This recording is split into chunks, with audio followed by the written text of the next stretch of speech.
Welcome back to the Block Stretch Repair YouTube channel. Today we're going to continue working on this 1955 Studebaker. Previously we got it running and driving, but not stopping, so we need to fix that. First things first, we're going to go ahead and replace all of the rubber hoses with new rubber hoses because, well, these things swell over time, making it so that you can push the brake fluid through with the pedal, but the resistance being pushed back from the brakes isn't enough to force the fluid back through the hose, so you end up with locking up brakes, or rubbing brakes. So we need to replace these.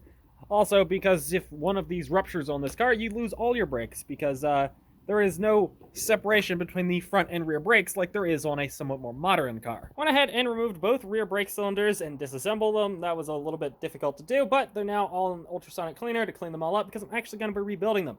To replace them, it would have been a little over 20 bucks a piece, so we're looking at like almost 100 bucks to replace all four, or you can get the rebuild kits for $2. So we're going to just ultrasonic clean them up, disassemble, well, they're already disassembled, ultrasonic clean them up, replace all the rubbers, hone out the cylinders so it's all basically good as new, and hopefully save ourselves almost $100 on this. Ultimately, sure, the new ones maybe are more reliable, but you're also buying Chinese brake cylinders, so what's the chances that they're more reliable than the ones you rebuilt? I went ahead and honed this one out, and it looks pretty good. There's basically, I'm not seeing any pitting in there, so I think, honestly, this should work pretty damn well. There we go, one rebuilt cylinder, 3 more to go. At least the other one's already ready to be honed and assembled. The other 2 I still have to remove. Now we gotta pull off these front rims, pull off these front drums, which is gonna be fun, because I have not done that yet on these front ones. The rear ones I have done. These ones are probably gonna be quite difficult to get off, but we're gonna try, and then we'll get to these brake cylinders and replace them, along with the rubber hose behind them. I've gone ahead and disconnected the springs for this, and I'm working on disconnecting that rubber hose from the cylinder here, and we'll be able to pull this thing out. As you can see, it was just dumping fluid out this bottom seal, it looks like. So we'll have to pull that out and see how bad it actually is. But we're disconnecting this rubber hose and pulling this out. And there we go. Fully disassembled, 2 cylinders worth of parts. Let's go through these in the ultrasonic cleaner before I lose all the parts. Then we can get these honed out and reassembled. Went ahead and got all of the brakes bled out properly. There was still some air in it, so now the pedal feels a little bit better. I also went ahead and changed the oil and the oil filter. We're going to be adding some zinc additive to this. I think this is the right stuff. I don't know. I don't know why they put such a tiny thing on it. We're adding the entire bottle, so I'm probably just going to take the whole lid off and dump this thing in. We already put some, I did not put synthetic in. I went conventional 1030. We'll see how well that works. We'll, we might maybe switch it to the synthetic. I don't know. It's one of those things, I believe, after you use synthetic, you can't go back to conventional, so we're going to put conventional in it because the thing hasn't been on the road since the 60s. I'm going to bet it probably has never seen synthetic. You know what, I think the most important thing right now is fixing the radio, so let's see if we can do that. For some reason, the antenna appears to be unplugged and just dangling back here. It looks like we have a possible fuse there. We have our little cabin light. I wonder what this switch is for. I'm not sure. I don't currently have the battery connected. Went ahead and removed the 2 screws from underneath the radio. I removed the knobs, and now I think we just removed these 2 nuts, and this top plate will come off maybe, and then maybe the whole radio will slide out the bottom. I don't honestly have any idea. Here is our radio. This is our original tube radio. This thing is vacuum tube based like I was originally guessing. And on the back here you can see that this is a Studebaker Philco model that. What's left of a wiring diagram. What's weird is the antenna wasn't in fact unplugged. It actually has a second antenna for some reason. From my best guess, well, I think it's a somewhat okay guess. As you can see, 2 antennas. If you trace one back, one is this cable that drags across the floor, which doesn't exactly seem most original. The other one goes to this little antenna winder, which is perfectly mounted in here, and looks very much original. The weird thing is, you can see the antenna in there.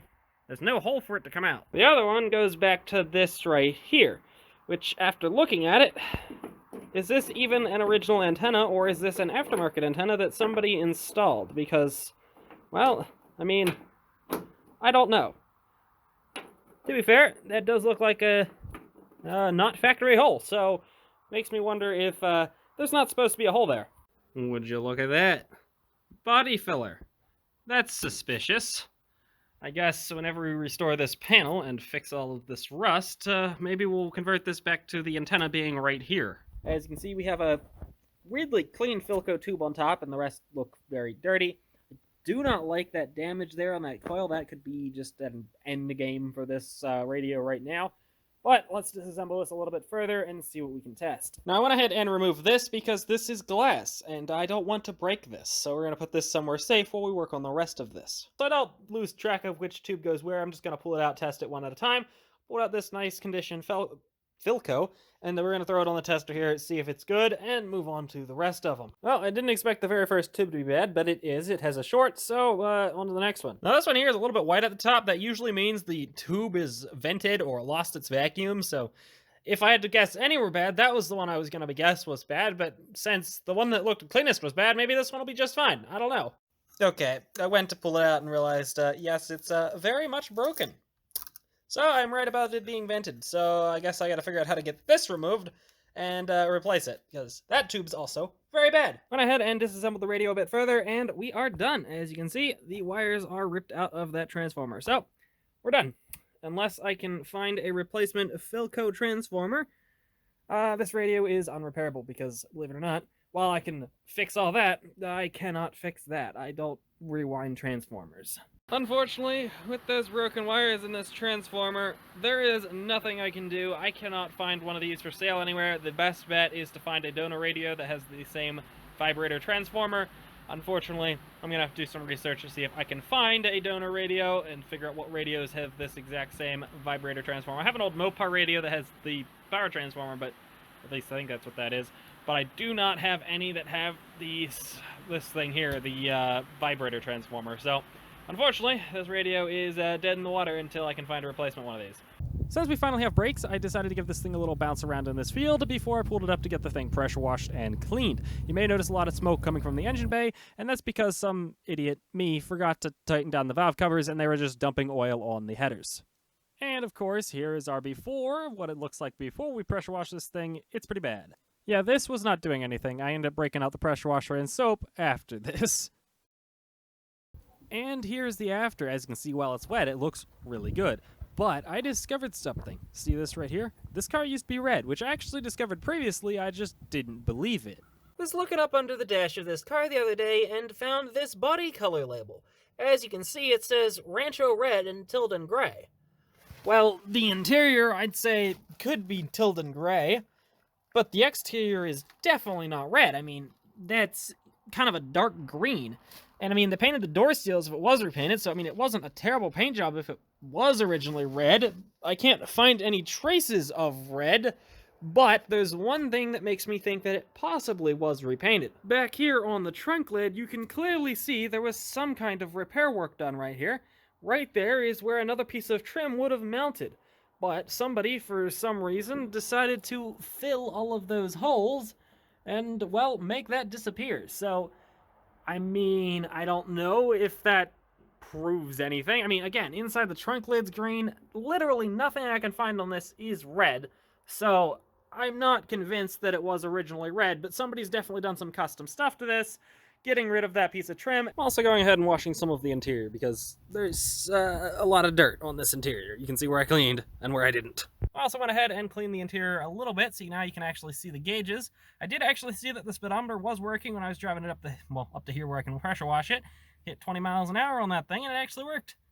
Probably more than it should have gone, but I don't know if any of those work yet. We'll have to see. Obviously, the fuel one doesn't work because that isn't hooked up. But who knows if any of the others do. And now it's drying off, so it's starting to look exactly like it did before it got washed. Though, the chrome and windows do look a whole lot better now. But I guess the real question is, what color do I paint this? Will I paint it back to this green, or do I paint it back to the factory red? It's one of those things. I don't have to worry about that for a very long time. The doors aren't perfect. They'll definitely take some harsher chemicals to clean this stuff up, get rid of all the staining, but I think these actual door cards are going to clean up pretty nicely. Now, I specifically did not wash the engine bay because, as I discovered, somebody didn't tighten down the valve cover bolts. That person was me, but we're not going to mention that. Just imagine that with a hood on it. I have the hood, it's just I can't have it on it because, well, I want to actually work in that engine bay. And also, it would not clear with my fuel tank out of a tractor and this radiator that doesn't fit this car. I ordered a bunch of 16 and 14 gauge wire to rewire basically this entire car. I did find an entire wiring diagram for it, and the majority of it is 16 and 14, so we're going to start with that and get the majority of it fully rewired because a lot of this wiring is just gone, and there's a reason I don't leave that battery connected. Gone ahead and removed the front bumper here to try and figure out what I'm going to do about this chrome. Obviously, a little bit far away from when that matters, but did some looking, and it's going to cost me a fuck ton of money to get this stuff re-chromed. I'm talking a few $1,000s. That is not worth it. The problem with getting stuff re-chromed is you have to pay the people to then strip it down and then clean it up and then re-chrome it. And re-chroming stuff is very expensive because they're doing one-off pieces. When you're doing a factory run of an item, it's a lot cheaper. And also, with all the fun EPA stuff, it has become a lot more difficult to chrome stuff with, well, in the States, due to the highly toxicity of chromic acid. That stuff is apparently highly carcinogenic and all sorts of other fun stuff, so it's not something I can do at home either. So, what do I do about it? I decided to do a test on the hood piece, as that was sitting in the trunk in a mouse nest and was completely gonzo with chrome-wise. So I sandblasted it down to just straight aluminum, or I guess it's not aluminum, I don't know what metal it is, and we're going to nickel plate it and see how shiny I can get that. From my understanding, it won't be the right color, it'll be kind of silver compared to the bluish of chrome, but we can at least try that. Unfortunately, I can't actually find my nickel right now to actually nickel plate, so that'll have to wait. But unfortunately, I think that's probably going to be my best bet for this kind of stuff. So, chrome paint, I have never had look anything like chrome. It just is silver. I have never found a single chrome paint that looks anything remotely chrome. So that's not really an option. And no, there is no saving the chrome that's on these pieces. The majority of it is gone, especially here on this front bumper. You can see everything below that is no longer chrome. The chrome has peeled off. Especially in a few spots, you can actually see it peeling, I think, on the back bumper. Now, I mean, the chrome on the rest of the car is perfectly savable. I mean, it's not bad at all. This is perfectly good. It's just specifically those bumpers that are really bad. Here is the hood ornament. As you can tell, it actually looks somewhat good until you get really close. You can see some very, very deep pitting. That'll show you just how badly rusted this thing was before it was sandblasted down to bare metal, and then also sanded to get rid of some of the high spots. Now, it's one of those things, will this ever look perfect? No. Will the car ever look perfect? No. So we're going to do the best that we can on the budget because, well, I'm not going to spend this out and get this chrome plated for a few $100s when I can just try and nickel plate it. And honestly, if that doesn't work, we'll just sandblast it again back to bare metal. Now, I've never nickel plated, but I have zinc plated, and it's a very similar process for nickel. And unfortunately, I don't know where my nickel went. Otherwise, I'd just do it right now. We're either going to have to figure out where my nickel went or just give up and buy new. Then we'll give this a try with the nickel plating and then buffing it out to hopefully make it nice and shiny. Then maybe put a clear coat on it if it doesn't give enough corrosion resistance with just the nickel. Man, the pedestrian safety of this thing is incredible. This would mount on the front of your hood, so you just have a spear. That's so bad. Now, I'm still debating how far I actually want to go with this restoration. It's one of those things, do I do a body off restoration? I don't have a lift, so it's a lot more difficult to take the body off, but it is doable. But I also don't want to remove that glass, and if you don't remove the glass, you can break the glass. It's a whole bunch of trade-offs. Ultimately, it would make everything so much easier to rust coat everything and, well, not rust coat, rust prevent everything and sandblast the frame and everything. But again, you risk damaging this glass, and where do you get a replacement for it? The answer is you don't. So it's one of those things I could try and remove the glass, but that seems extremely risky and very little reward, because also I'd never be able to get the new gaskets to put it in properly. I'd have to make something custom to actually put it in. If you leave the glass in, you risk breaking it by accidentally flexing the body the wrong way when you have the frame off or while you're trying to take the frame off. One of those things, I'm not going to spend 40 years perfectly restoring this thing. It's not worth it. It's not a valuable car. It's not a super sought-after car, in my opinion. It's an extremely cool car, and I extremely like it. But it's one of those things that's not worth putting tens of thousands of dollars into, when I could go on, like, Auto Trader and buy this model above, the President model, for $20,000 in beautiful condition. It's not a super valuable car that's worth a ton of money and time to go into it. So, ultimately, I'm going to make it look very nice. I'm going to get it repainted, hopefully, and I'm still debating, probably go back to the original red, but fix all the rust. But it's not something where I'm going to do a perfectly, absolutely brand new restoration of absolutely everything. There we go. We have a running and driving Studebaker. So, for now, it is done until I decide to do some actual rust repair and make it so I can mount the gas tank, and then we'll run the gas line and all that and have this not running off a temporary Briggs & Stratton gas tank, and also all sorts of other fun stuff, like fixing the floor pans and all that. All that stuff is going to be done here soon, but for now, we have a running and driving Studebaker. That stops, so we'll stop crushing chopbacks. If you like what you saw, please leave a like and subscribe. I got 3 more of these things I gotta get running.